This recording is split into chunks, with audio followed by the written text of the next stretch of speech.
Mais le Kwassa pêche peu. Il amène du Comorien. Je respecterai toujours les contestations. J'entendrai toujours les oppositions. Mais je n'accepterai jamais la violence. J'espère que tu aimes cet assez beau nom. C'est le requiem pour un jeune con. Les mêmes qui à chaque fois s'indignent devant les images que nous avons vues d'enfants, de femmes morts d'attaques de chlore. Les mêmes. Restons-nous assis.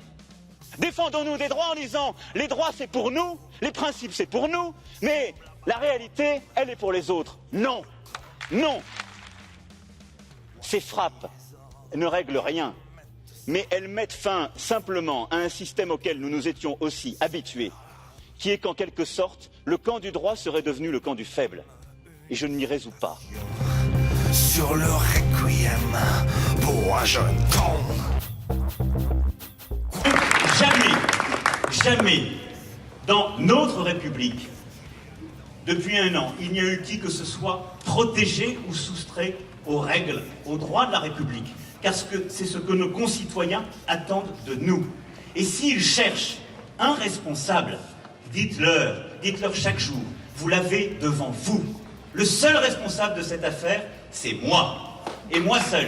Et les valeurs qui nous ont fait, ce qui nous a conduits là, ça n'est pas la République des fusibles, ça n'est pas la République de la haine, celle où on fait trinquer un fonctionnaire ici, un collaborateur là.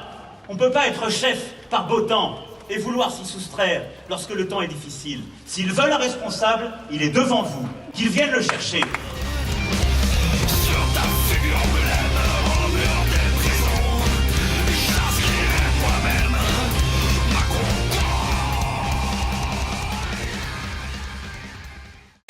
Sur le premier sujet, je crois qu'il faut être lucide sur nous-mêmes collectivement.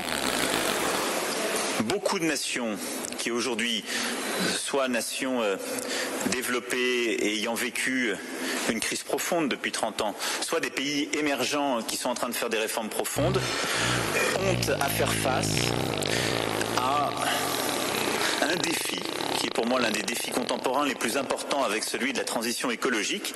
Et d'ailleurs, les deux sont jumeaux et se répondent.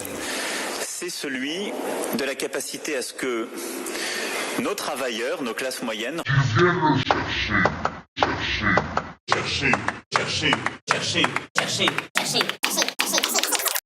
C'est une véritable révolution. Elle prend parfois les traits de l'optimisme volontaire, d'autres fois ceux d'une colère sincère. Le peuple nous a donné le mandat de lui rendre sa pleine souveraineté. Nous devons partir. Il en est ainsi à chaque période. Lorsque le renouveau s'impose, j'y suis prêt. Je suis sûr que vous l'êtes aussi. Il ne nous est pas permis d'attendre. Les forces de la Révolution sont extrêmement puissantes. Pardon, Monsieur le Premier ministre, de vous annoncer aujourd'hui devant le Congrès cette mauvaise nouvelle. Ce qui nous est demandé par le peuple, c'est de renoncer, vous et moi,